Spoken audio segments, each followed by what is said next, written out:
This is Kolkata TV's podcast news. আপনারা শুনছেন পডকা। গায়েব লক্ষ্মীর ভান্ডার ও বার্ধক্য ভাতার টাকা, তদন্তের নির্দেশ দিল নবান্ন। নমস্কার, আমি জহিতা, জানাচ্ছি বিস্তারিত।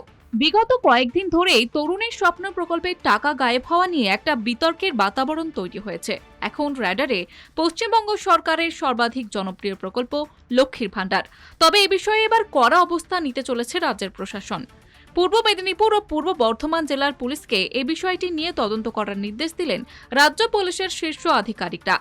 নবান্ন সূত্রে খবর, ইতিমধ্যে এ বিষয় নিয়ে রাজ্য পুলিশের শীর্ষ আধিকারিকদের নিয়ে বৈঠক করেছেন মুখ্য সচিব। উল্লেখ্য, ট্যাবের টাকা গায়েবের ঘটনায় ফ্রিজ হওয়া অ্যাকাউন্টগুলিতে কিভাবে এলো লক্ষ্মীর ভান্ডার ও বার্ধক্য ভাতার টাকা, এই প্রশ্নকে ঘিরেই তৈরি হয়েছে বিতর্ক।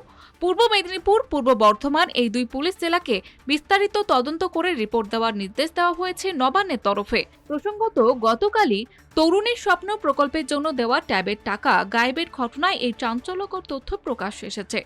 তারপরেই তৎপর নবান্ন। শুনুন পডকা, রাত দিন 7 দিন।